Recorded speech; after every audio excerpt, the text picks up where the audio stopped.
If you enjoyed this podcast, please consider liking, sharing, and subscribing to the channel. The heretical thesis that wouldn't die. In the quiet halls of Princeton, in 1957, a young student named Hugh Everett III wrote down something that would change everything. His idea was simple but scary. What if every time something happens in the tiny world of atoms, our whole universe splits in two? Picture this. You flip a coin. Most people think it lands heads or tails. But Everett said something wild. He said both things happen. The coin lands heads in one world. It lands tails in another world. You exist in both worlds, but the two versions of you never know about each other. The old guard of physics hated this idea. Men like Niels Bohr had spent years building the rules of quantum science. They said that when you look at something tiny, like an electron, it suddenly picks one path. Before you look, it exists in all possible places at once. The act of looking makes it choose. Everett disagreed. He said looking doesn't make anything choose. Instead, the universe copies itself. One copy sees the electron here. Another copy sees it there. Both copies are real. Both keep going forward in time. His teacher, John Wheeler, tried to help, but even Wheeler got nervous. The other professors called Everett's work crazy talk. They said it wasn't real science. It was just fantasy. The rejection cut deep. Everett couldn't get jobs at good schools. Nobody wanted to hire the man who claimed infinite worlds existed. Other scientists whispered behind his back. They called him the physicist who lost his mind. So Everett gave up.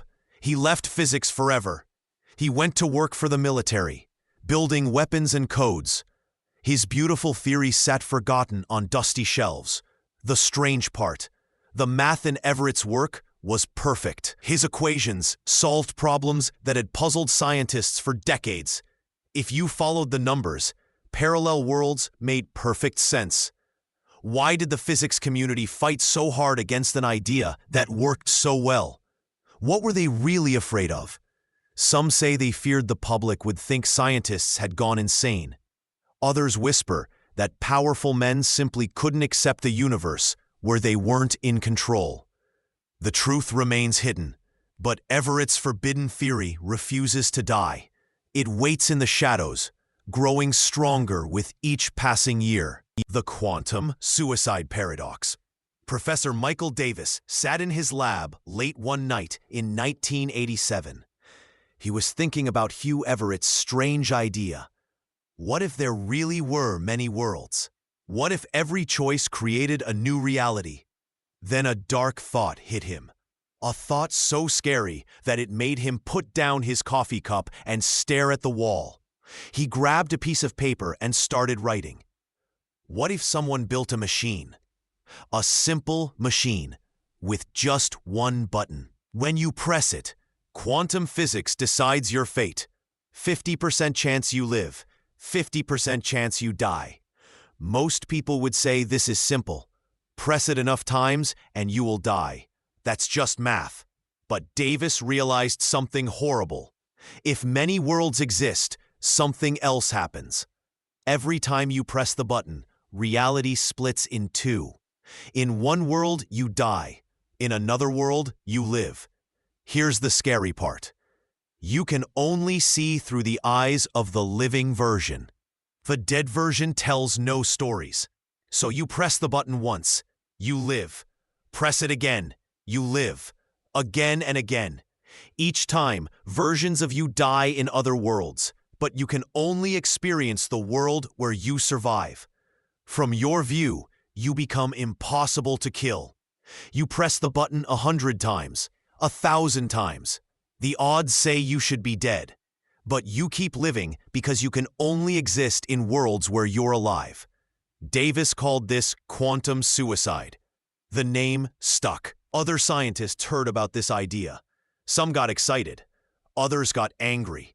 The angry ones said it proved the many worlds idea was wrong.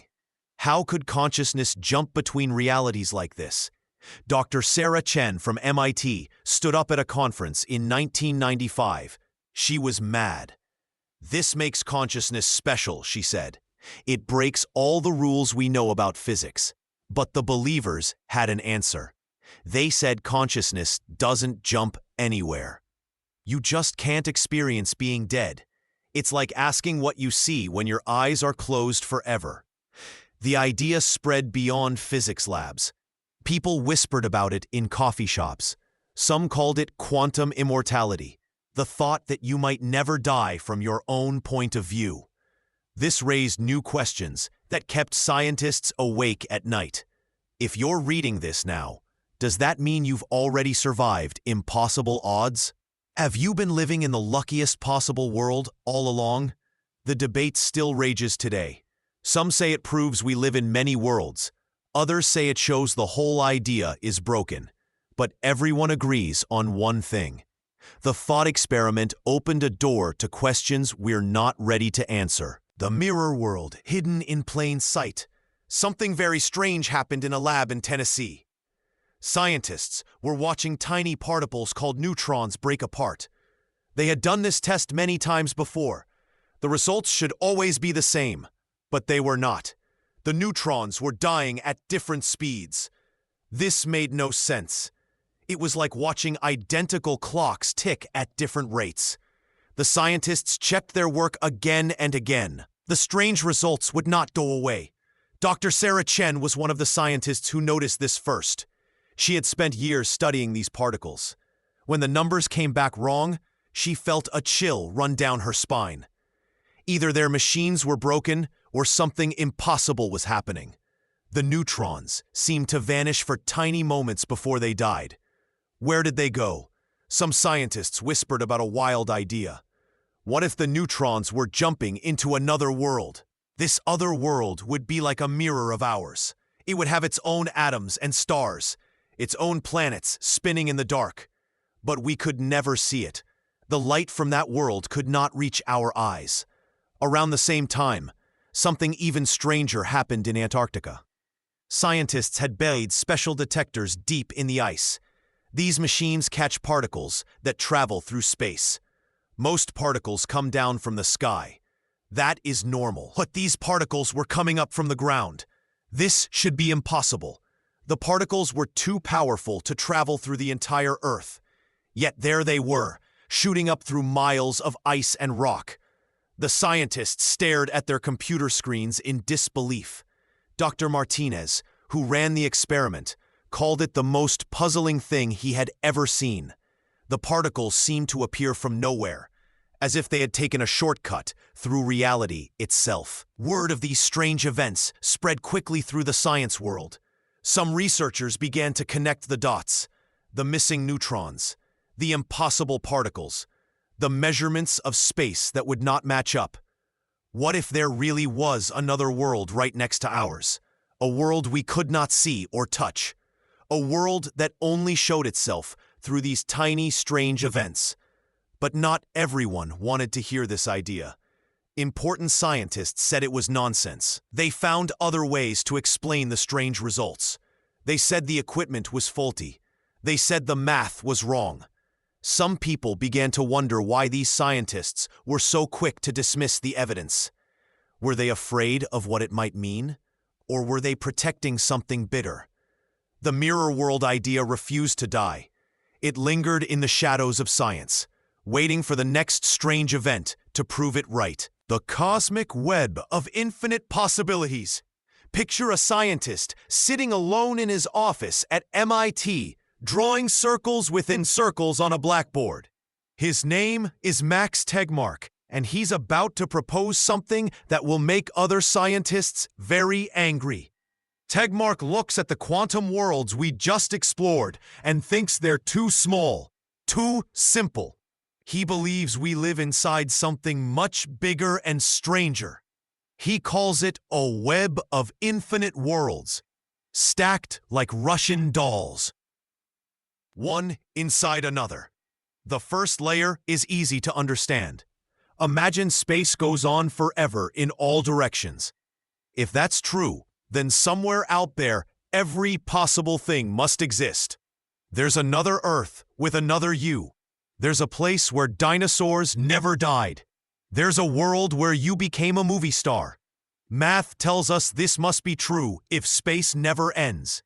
But Tegmark doesn't stop there. The second layer gets weird fast. He says our entire universe is just one bubble floating in an endless sea of other bubbles. Each bubble has different rules. In one bubble, gravity might be stronger. In another, time might flow backward. These bubbles pop into existence all the time, creating new universes with new laws of physics. The third layer is quantum worlds splitting apart, like we talked about before. Every choice creates a new reality. Simple enough. Then comes the fourth layer. This is where other scientists start shouting at Tegmark. He says that every mathematical idea that makes sense becomes a real universe somewhere. Not just similar worlds, but universes with completely different dimensions. Places where math itself works differently. Think about it. In his model, there's a universe where you're a triangle. There's a reality made of pure music. There's a place where colors have feelings and numbers can dance. Other scientists call this crazy. They say Tegmark has stopped being a scientist and become a philosopher making wild guesses. How can you test something like this? How can you prove it's wrong if it sounds silly? Tegmark fights back. He says his idea is actually simpler than what others believe. Why should some math be real and other math be fake? Why draw lines between what exists and what doesn't? The arguments get heated. Some scientists love the idea. Others hate it. They meet at conferences and argue until their faces turn red. Meanwhile, Tegmark keeps drawing his circles, convinced he's found the biggest truth of all. Is he right? Are we really living inside infinite layers of reality? The answer might change everything we know about being human. The interpretation wars. Something strange happened in the world of physics. Scientists started fighting like angry cats over a simple question. Do other worlds exist right next to ours? The fight began when smart people looked at tiny particles doing impossible things. These particles seemed to be in two places at once. Some scientists said this meant the particle splits reality into many copies. Others said that was crazy talk. Dr. Wheeler sat in his lab one night in 1957. He had just finished reading about parallel worlds. His coffee grew cold as he realized what this meant. If the math was right, there were billions of copies of him drinking coffee in other realities. The thought made him sick, but other scientists loved the idea. They said the math was beautiful and clean. No weird jumping particles. No magic collapse of waves. Just endless copies of everything splitting off every second. The Copenhagen scientists fought back hard. They said these parallel world believers were making up fairy tales. Show us proof, they demanded. Where are these other worlds? We can't see them or touch them. The parallel world fans got angry. They called the old scientists stubborn and blind. The math shows it clearly, they shouted. You're just afraid to accept what's real. Then came the pilot wave people. They said both sides were wrong. Particles were real things with real positions. They just followed invisible waves like boats on water. No splitting, no collapsing. Simple. The fighting got worse over the years. Scientists wrote mean papers about each other. They refused to work together. Some lost their jobs for believing the wrong thing. Dr. Horgan called the parallel world idea bullshit wrapped in math. He said it wasn't real science anymore, just wild guessing about things nobody could ever prove. The believers fired back. They said Horgan was stuck in old ways of thinking. The universe was stranger than anyone imagined. Math didn't lie. Young scientists watched their teachers fight. They wondered who to believe, the old safe ideas or the wild new ones that made their heads spin. Some tried to find experiments that could settle the fight. Maybe big objects could stay in two places at once. Maybe gravity could show us other worlds. But the tests were too hard to do. The war continues today. Each side thinks they're right. Each side thinks the others are fools. The truth hides somewhere in the math and the mystery. But which scientist will find it first?